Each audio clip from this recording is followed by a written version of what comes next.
Hey, friends. Since I'm going to be turning 50 at any moment, I had something on my heart that I've been wanting to share for quite a while, and I thought this is the perfect time to do that. I know when it had happened, I knew that I would be sharing it with individuals. I already shared it with some people, throughout my life, but I felt like this is the time I wanted to share it with a greater, larger group of my friends, which is you. So this kind of goes back to when I lived in San Antonio, Texas. Um, Experience happened when I was 22, but I'm going to go back a little further, and because we had moved there when I was about 12 or 13 years old, and at that time, I hit puberty, of course, around that age, and at the same time I discovered I had feelings for men. I also became a born again Christian, and our family became born again Christians. So it was already a confusing time for me as it was, but then also to have all that brought in where these feelings I learned about also were an abomination to my religion kind of wasn't convenient for me. So I started begging God every day to take away these feelings from me because I didn't want to, do him wrong, and I wanted to be loved and liked by God, of course. And I didn't want to hurt my family and, my church and all that. So started begging every day and didn't act on any of the feelings I was having with anyone else. I just kind of tried to be that good Christian boy on there. So fast forward about 8 years later, and I had, developed a great friendship. My best friend was someone I met at work, and we did everything together. We worked out and went partying and clubbing and shopping and eating and hanging out with all our other friends. So it became like a brother to me. And I could truly say I did love him and loved him as a brother. And then it developed into something more than that. So at that time, um, it felt right. We went beyond that, that line of friendship, and for about a week, everything was going good. um, but then the guilt kicked in, and then all those religious thoughts and everything else that were condemning me hit, and I ran. I ran from him. I ran from everyone else, and I lost my best friend. The person I would talk to about all these things was gone. And I feared talking about it with my family. They were Christian, and I didn't know if they would understand or not. So I was alone. I was left alone with my thoughts, those brutal, judgmental thoughts. So out of desperation, I was, laying on my bedroom floor, just crying, just ashamed, and was going to end my life. It felt like hell here, and I was so scared. I thought that was the best way, was just to opt out of life. So I was thinking about how I was going to do that. I was going to, slip my wrist in a warm bathtub or shoot myself. But all those types of things. I didn't want, my mom to find her baby boy, find his dead body. I didn't want to just ruin her whole mind. I can't imagine what that would do to her. So I thought of some other ways, and I thought, oh, I know what I could do. I could roll my Jeep. I had one of those Suzuki Samurais that were known back then to flip very easily. So I thought, okay, I'll just to fake an accident, kill myself in the accident, and then no one will feel guilty. It'll still hurt some people, but maybe it'll hurt less than them finding out that I was gay. So I thought, well, what if I don't do it right? What if I'm paralyzed from like the neck down and I can't then attempt to kill myself again if I didn't do it right the first time? So it was all this going through my head, and I was just crying on the floor, and that's when it happened. I felt like this just this shield of energy, this electricity just fell down from the ceiling into the room, and I couldn't move. And I had felt a little something like that before in our church, because they were holy roller Christians that believed in the gifts of the Spirit. So sometimes you would have things like come through, you know, the church, and you would feel like an angel or the presence of God. And that's what this felt like, but like 1,000 times more. It was just like so, I couldn't even move. And then I didn't hear anything audible, but within my being, I like felt the word no. And I was like, wow, you know, the creator of all things. I felt it was the big kahuna. He was there, and he was telling me to stop. So I did what I think everyone would do, and I just begged him to forgive me, and I asked him, you know, my soul deserved to go to hell, so send it to hell, and, you know, let an angel come into my body so it can help people here on the earth, and so they don't have to suffer like I was. And that's what happened. You know, I'm an angel. Really? No, it's not true. You can ask my friends and my family. They can attest I am no angel. But what I did do is, you know, I committed to just seeking after God, and with all my heart, and just did everything I could, you know, to seek after him. I even started dating a girl, you know, down in Corpus Christi, which was like about 4 hours away. And I was trying to do all the right things that I think a Christian young man would do. So I would go out, you know, we already lived on the outskirts of town, and I would go like walking at night and just sit out there and look at the stars and just talk to God. And I evidently wasn't listening, because you'll understand here in a moment why I'm saying that. But I at least felt he was there listening to me. And I thought, I'm going to go down and visit, you know, this wonderful young lady in Corpus Christi, and spend a few days of vacation down there. So I planned all that. And then the day before I was going down there, I just got in a really worshipful, prayerful place with God, and I asked him, and I prayed to him, and I asked him, you know, one, to, you know, forgive me, like I begged every day, forgive me, forgive me. And then I asked him to, you know, show me his will for my life, and, you know, tell me what's next. What do you want me to do next? So I prayed there, and I put that out there. And then the next morning I went off to Corpus Christi. I had a good couple days, and Wednesday was coming around, and she asked, you know, hey, we go to church on Wednesday nights. Would you like to go? And I'm like, oh, sure, why not?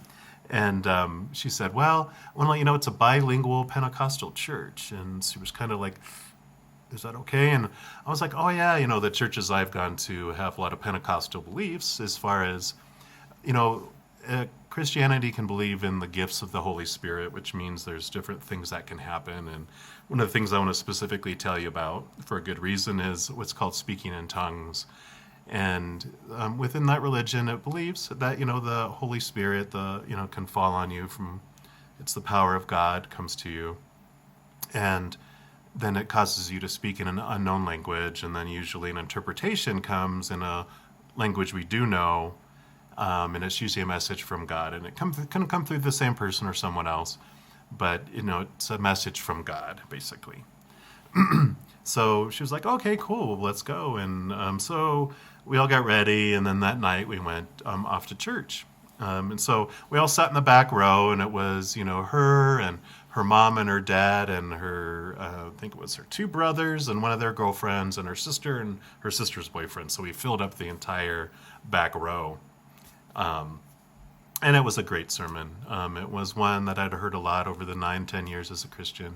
It was on love, of all things, something very dear to my heart, the unconditional love of God. And then they had some great worship songs at the end, you know, to kind of end the evening. And as they were finishing up one of the songs, the Holy Spirit fell on the pastor.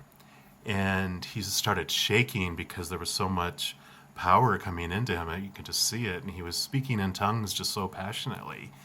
And so everyone, you know, bows their head and closes their eyes out of reverence because, you know, you're about to hear from God. And so we're all there, and then suddenly he stops. And it's silent. And then I hear him ask, "What's the name of that young man in the corner?" And then I hear her mother say, "His name is Dennis."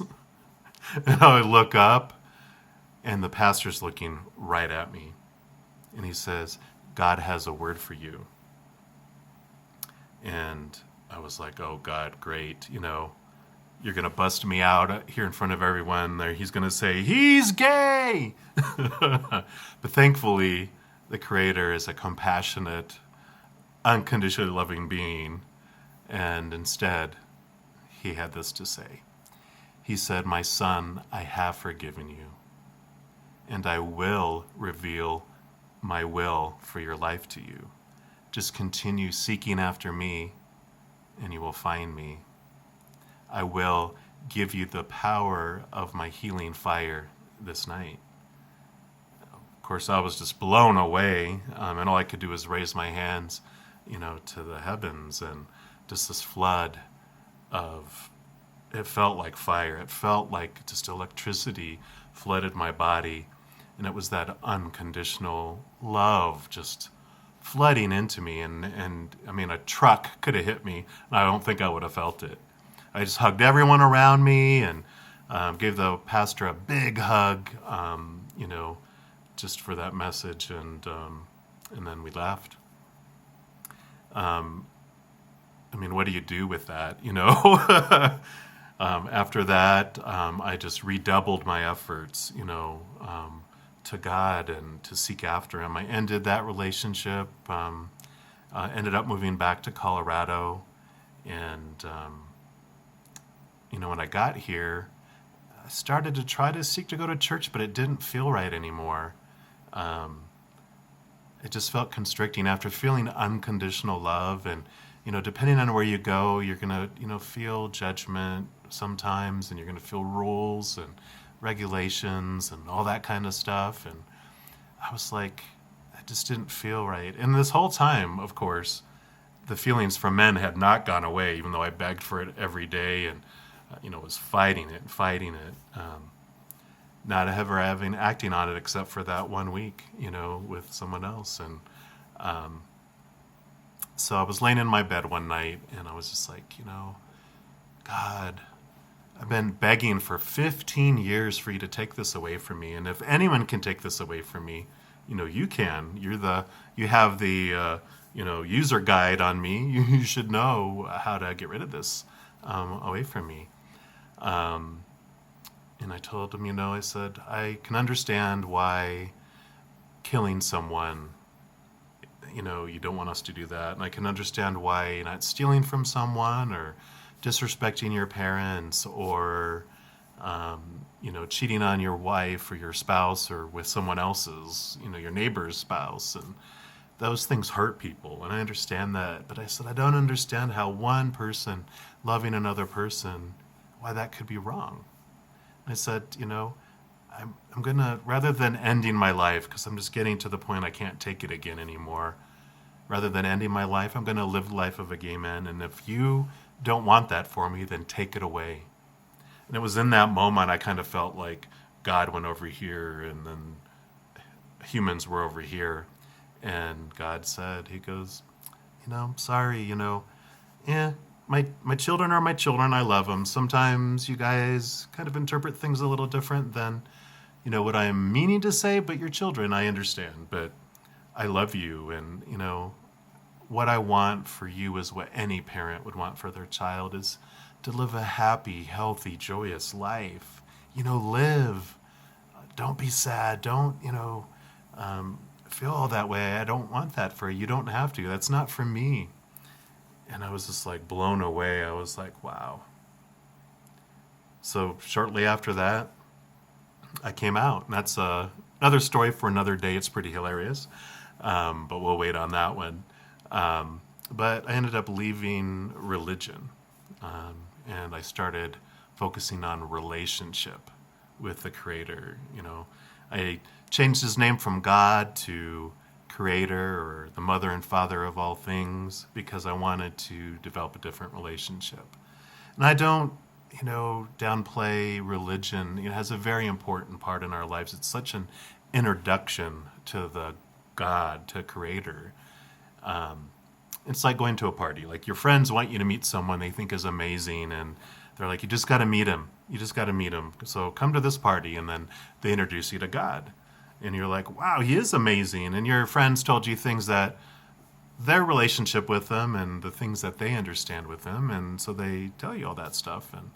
But then you start hanging out with him outside the party, and you develop your own relationship with him, and it's unique as each of us is unique. And so, religion is an important piece of our lives, but relationship for me is what was so much more important to that. So on this 50th anniversary of my rotation around the sun, I just want to say thank you, Creator. Thank you, Mother and Father of all things, God, for stepping in 28 years ago to tell me to wait. No. Because I've had 28 years of amazing experiences. And I've even just more and more every year discover just that breadth of the unconditional love of God. So to all of you out there, if any of you are feeling down and depressed or at your wit's end, hang in there, wait. Give it one more moment, one more minute, one more hour, one more day. Because everything is temporary, nothing is permanent. It'll pass. And if you're living your life for everyone else, that is a lot of where our frustration comes from. Because when you're trying to please the world, that's a fail situation. There's no win in it. So try, rather than ending your life or becoming so stressed, try living for you for a change. Live for you, because you are unconditionally loved by the Mother and Father of all things. The Creator of the universe loves you. So hang in there and know that I love you, and I wish you the best and greatest day ever today. I love you.